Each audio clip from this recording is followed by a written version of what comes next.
ఇప్పుడు చూసేసినాం అంతా కూడా ఫార్మర్స్ హాస్టల్ కానీ హాస్టల్ చూస్తే బయట కార్పొరేట్ హాస్టల్స్ ఉంటాయి కదా పిల్లలు ఉండడానికి, అటువంటి హాస్టల్ బిల్డింగ్ అది.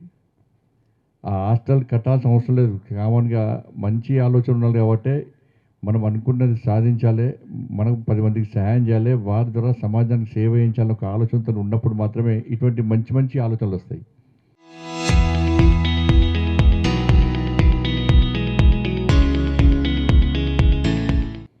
దేశంలో అనేక సంస్థలు ఉన్నాయి, అనేక ఆర్గనైజేషన్స్ ఉన్నాయి, అన్నీ కూడా ఏదో ఒక సేవ చేస్తున్నారు.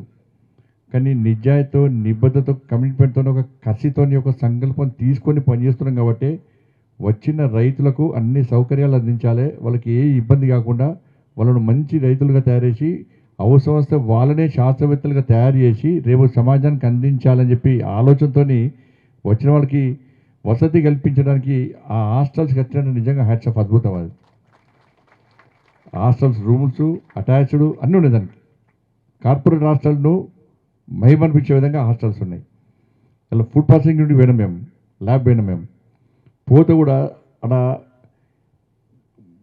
డ్వాక్రా గ్రూప్ మహిళలకు కానీ అందరు కూడా ట్రైనింగ్ ఇచ్చి ఇవాళ ఈ ఆలోచన అంటే పంటల యొక్క విలువను పెంచడము, పంట వచ్చేవాటి నుంచి ఏ విధంగా ఉత్పత్తులు తయారు చేసి మనం మార్కెట్లో మంచి అందమైన ప్యాకింగ్ చేసి మార్కెట్లో ఈ పోటీ ప్రపంచంలో పోటీ తట్టుకొని ముందుకు పోయే విధంగా ఉండాలని చెప్పి ఆలోచనతో అనేక మందికి శిక్షణ చేయడానికి కూడా ఇలా ఫుడ్ ప్రాసెసింగ్ ల్యాబ్ కూడా ఏర్పాటు చేసుకున్నాం. నిజంగా చాలా అద్భుతం, చాలా సంతోషం కూడా. ఎందుకంటే మనం తెలిసి ఇవాళ ఏకలవ్య గ్రామీణ వికాస్ ఫౌండేషన్ ఇవాళ విద్య, ఆరోగ్యము, సేంద్రియ వ్యవసాయం ఇట్లా అనేక రంగాల్లో మంచి మంచి విద్యార్థులను తయారు చేయడము, సంస్కారవంతమైన విద్యను అందించడము, ఆరోగ్యవంతమైన సమాజ నిర్మాణం కోసం ప్రయత్నం చేయడము, సేంద్రియ వ్యవసాయ విషయంలో రైతులను తయారు చేయడము, ఇటువంటి ఆలోచనతో ఈరోజు ఏకలవ్య ఫౌండేషన్ ఇలా మన ముందుకు వస్తున్నది. పాలిటెక్నిక్ కళాశాలలు ఉన్నాయి, వర్మీ కంపోస్ట్ ఉన్నది, దాంతోపాటు సాందీపని గురుకులం పాఠశాల ఉంది. ఇట్లా అనేక విషయాల్లో వారు సమాజంలో అనేక మందిని తయారు చేసే ప్రయత్నం చేస్తున్నారు. ఇక కేవీకే గురించి ఇంతకుముందే మరి చెప్పారు. నిజంగా మెదక్ కేవీకే సంస్థకు నిజంగా హృదయపూర్వక అభినందనలు. ఎందుకంటే దాదాపు 200 గ్రామాలకు పైగా ఇవాళ 7 సైంటిస్టులు ఇక్కడ ఉండి పనిచేయడం అంటే మామూలు విషయం కాదు. వాళ్ళ భగవంతునికి భక్తునికి అనుసంధానం అగరబత్తి అంటారు, అంతేనా కాదా? రైతుకు వ్యవసాయానికి అనుబంధము కేవీకే. ఏ విధంగా తక్కువ ఖర్చుతోని ఎక్కువ దిగుబడి సాధించాలన్న ఒక ఆలోచనతో సేంద్రియ వ్యవసాయం విషయంలో ప్రజల్లో కూడా ఆలోచన కల్పించడానికి, రైతులకు ఏ కష్టం ఉన్నా ఏ ఇబ్బంది ఉన్నా వాళ్ళు కూడా ఒక ఆలోచన కల్పించడం, వాళ్ళ సమస్యల పరిష్కారం కోసం వాళ్ళ ప్రయత్నించేటువంటి ఒక సంస్థనే కేవీకే. వాళ్ళ డ్రోన్ ద్వారా కూడా ఏ విధంగా ఉపయోగించుకోవచ్చు అని చెప్పి రైతు కూలీల కొరత తీర్చడానికి కూడా ఇలా కేవీకే ముందుకు వస్తుంది. చాలా మంచి మంచి ఆలోచనతో ఇలా కేవీకే రైతుల్లో కూడా చైతన్యం కలిగించే ప్రయత్నం చేస్తున్నది. వారు కూడా హృదయపూర్వక అభినందనలు. ఇవాళ వ్యవసాయానికి సంబంధించి ఇవాళ సేంద్రియ చాలా చూసాం. ఇప్పుడు మేము పసుపు తీసి చూస్తాం, ఆ స్మెల్ చూస్తాం, స్మెల్ ఘాట్ వస్తున్నది. ఇది నిజమైన పసుపు అన్నట్టు. ఇవాళ చూసిన వాళ్ళు ఇలా చాలామంది చేతులు ఎత్తుమంటే మనకే గలి అనిపిస్తుంది. బీపీ షుగర్ లేని వాళ్ళు చేతులు ఎత్తుమంటే 10 మంది కూడా ఖాళీ ఉంటారు, అందరు చేతులు ఎత్తారా? బీపీ షుగర్ లేని వాళ్ళు చేతులు ఎత్తుమంటే అందరు ఎత్తారు. క్యాన్సర్ అంటే 50% క్యాన్సర్ వస్తుంది. నాకు స్ట్రోక్ వచ్చింది, స్టంట్ వేసారు నాకు 2012 స్టంట్ వేసారు నాకు.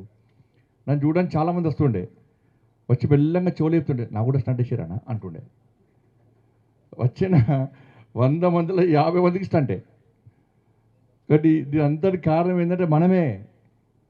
ఇది సనాతన ధర్మం మీద దాడి, భారతదేశం మీద దాడి, దాంతోపాటు మన ఆరోగ్యం మీద, మన వ్యవసాయం మీద ప్రత్యక్షంగా పరోక్షంగా ఒక దాడిగా మనం భావించాల్సిన అవసరం ఉంది. ఈ దాడి సమయంలో ఈ దేశాన్ని, సనాతన ధర్మాన్ని ఏ విధంగా కాపాడుకుంటున్నామో మన ఆరోగ్యాలను కాపాడుకోవాలి, మన వ్యవసాయాన్ని కాపాడుకోవాల్సిన బాధ్యత మన మీద ఉన్న విషయాన్ని మనం గుర్తుంచుకోవాలి. బొట్టు పెట్టుకుందామన్నా భయమే, కెమికల్సే. అగరబత్తి ముట్టిద్దామన్నా భయమే, స్మెల్కు. డాక్టర్ మాస్క్ పెట్టుకొని అగరబత్తి ముట్టురు. ఇవ్వాలి దేవుడికి మాత్రం ఇస్తాము, దేవుడు వాసన చూడొచ్చు. కానీ మనం మాత్రం మాస్క్ పెట్టుకొని అగరబత్తి శుద్ధి చేయాలి. అంటే మనం మంచిగా ఉండాలి, దేవుడు మాత్రం మంచిగా ఉండదు. కాబట్టి దేవుడు మంచిగా ఉండాలి, మనం మంచిగా ఉండాలంటే ఏం చేయాలి? ఎటువంటి అగరబత్తులు వాడాలి?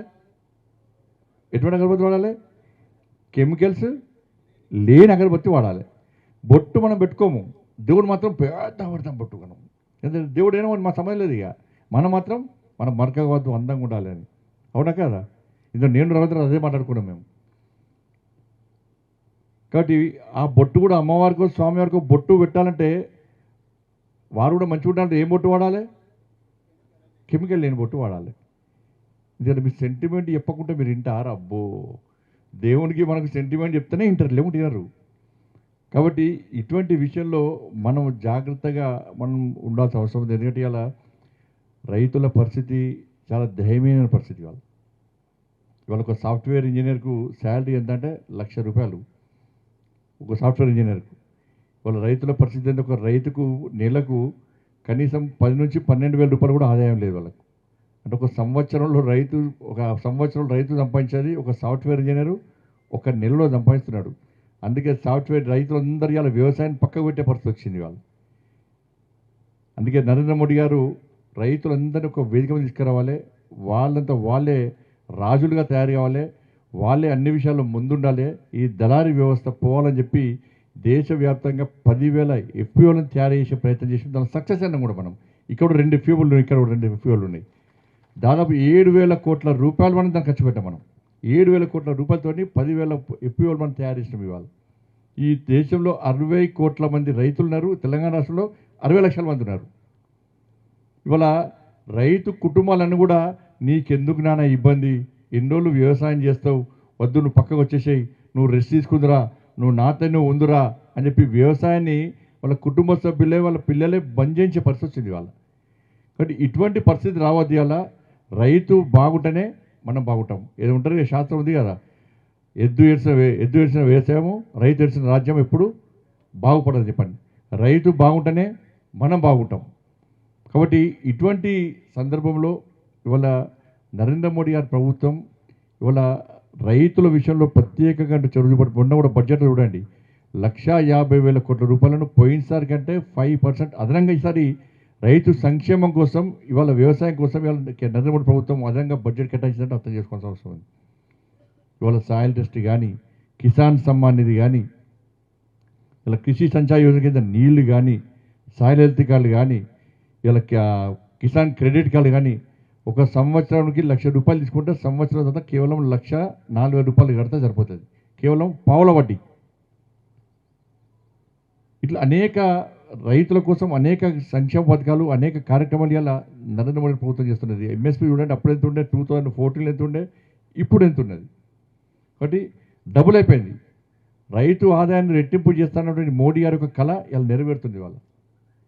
కాబట్టి ఇట్లా అనేక విషయాల్లో ఇవాళ కేంద్ర ప్రభుత్వం ఈరోజు రైతులకు అండగా ఉండే ప్రయత్నం చేస్తున్నది. దానికి బాసటగా ఇలా కేవీకే కానీ, ఇలా ఏకలవ్య గ్రామీణ వికాస్ ఫౌండేషన్ లాంటి సంస్థలన్నీ కూడా మనకు అందుబాటులో ఉంటూ మన లోపల కొత్త కొత్త ఆలోచన కల్పిస్తూ ఇవాళ అనేక సైంటిస్టులను పట్టుకొచ్చి మనం కూడా తయారు చేసే ప్రయత్నం, ఇవాళ మనం కూడా రాబోయే తరాలకు ఒక స్ఫూర్తి ప్రాధాన్యత ఉండాలని చెప్పి వాళ్ళకు అన్ని ఆలోచనలు కల్పించే విధంగా వాళ్ళు కూడా సేంద్రియ వ్యవసాయానికి అనుగుణంగా వాళ్ళ ఆలోచనలు వచ్చే విధంగా రైతు సాఫ్ట్వేర్ ఇంజనీర్ కాదు, సాఫ్ట్వేర్ ఇంజనీర్ వచ్చి రైతు కావాలని చెప్పి ఒక ఆలోచన కల్పించినటువంటి సమాజ నిర్మాణాన్ని తయారు చేసే విధంగా ఈరోజు మనం ఈ సంస్థలు ప్రయత్నం చేస్తున్నాయి. కాబట్టి ఈరోజు ఇంత మంచి కార్యక్రమానికి రావడం చాలా సంతోషం.